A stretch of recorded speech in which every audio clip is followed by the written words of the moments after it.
புஷ்பா 2 படத்தோட கதை என்னன்னா, படம் சைனால ஆரம்பிக்குது. அங்க நெறைய ட்ரக்லாம் வருது. உள்ள சிம்மர கடத்தல்லாம் பண்றாங்க. அது உள்ள அல்லு அர்ஜுன் இருக்காரு. அதான் புஷ்பா.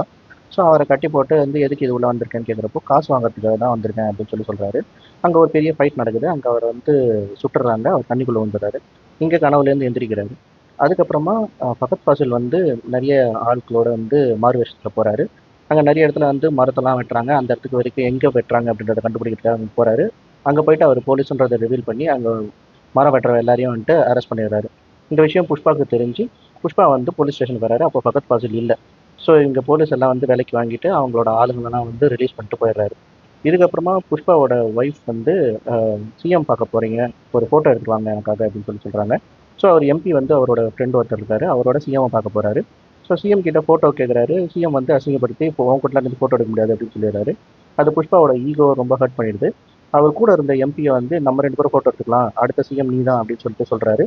அதுக்கு நிறைய செலவாகும், ஒரு 100 கோடியாவது ஆகும் அப்படின்னு சொல்றப்போ, நான் 1000 கோடி செலவு பண்றேன், உன்னை சிஎம் ஆக்குறேன் அப்படின்னு புஷ்பா சொல்றாரு. ஸோ அப்போனா நம்ம நிறைய செம்மரம் கடத்தணும். அதுக்கு ஃபகத் ஃபாசில் தான் பெரிய பிரச்சனையா இருப்பான். அவங்ககிட்ட சால்வா போயிடலாம்னு சொல்லிட்டு மினிஸ்டர் போயிட்டு ஃபகத் ஃபாசில் கிட்ட பேசுறாரு. ஃபகத் ஃபாசில் புஷ்பா என்கிட்ட சாரி கேட்டா ஓகே அப்படின்னு சொல்றாரு.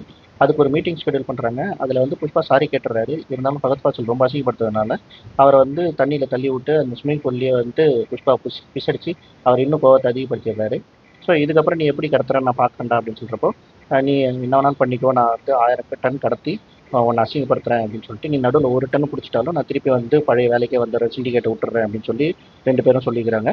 அதுக்கப்புறமா புஷ்பா எப்படியெல்லாம் 1000 டன்னை கடத்தி சைனாக்கு அனுப்பிச்சிடுறாரு. ஒரு 4000 கோடி சம்பாதிச்சிடுறாரு. அதை வச்சு இவர் சிஎம்மாவும் ஆக்கிடுறாரு. புஷ்பா அவரோட ஃபேமிலியோட கோயிலுக்கு போறாரு, ஒரு திருவிழா மாதிரி. அங்க சில ரவுடி பசங்க புஷ்பாவோட அண்ணா பொண்ணை கிண்டல் பண்றாங்க. புஷ்பா எல்லாரையும் போட்டு அடிக்கிறாரு. அவங்க அண்ணா அந்த பசங்களுக்குலாம் ஒரு சைடு மொட்டை அடிச்சு கழுத்து மேலே ஏற்றி அமைச்சிடுறாரு. அதுக்கப்புறமா அந்த ரவுடி பசங்க அந்த பொண்ணை திருப்பி கடத்திடுறாங்க. புஷ்பாவை தனியாக வர சொல்றாங்க. புஷ்பா தனியாக போறப்போ அவரோட கையை காலை கட்டி போட்டு அவங்க அடிக்கிறாங்க. அங்கே பெரிய ஃபைட் சீக்வன்ஸ் வருது. அதுக்கப்புறம் அந்த பொண்ணை புஷ்பா காப்பாற்றிடுறாரு. கூடவே சேர்ந்து அந்த ரவுடிஸையும் கொண்டுறாரு. அந்த ரவுடி யாருன்னா பெரிய சென்ட்ரல் மினிஸ்டரோட தம்பி பையன். அவர் தம்பியும் கொண்டுறாரு, அந்த பையனையும் கொண்டுறாரு. அதுக்கப்புறம் இவங்க அண்ணா கூட இவரோட ஃபேமிலியும் ஒன்று சேர்ந்துருது. அந்த பொண்ணோட கல்யாணத்துக்கு போகிறப்போ ஒரு பாம்பு பிளாஸ்ட் ஆகுது. அந்த பாம்பை யார் வச்சாங்க, புஷ்பாக்கு என்ன ஆச்சு அப்படின்லாம் எதுவும் சொல்லாமல் பார்ட் 3 லீடை வச்சு படத்தை முடிச்சிருக்காங்க.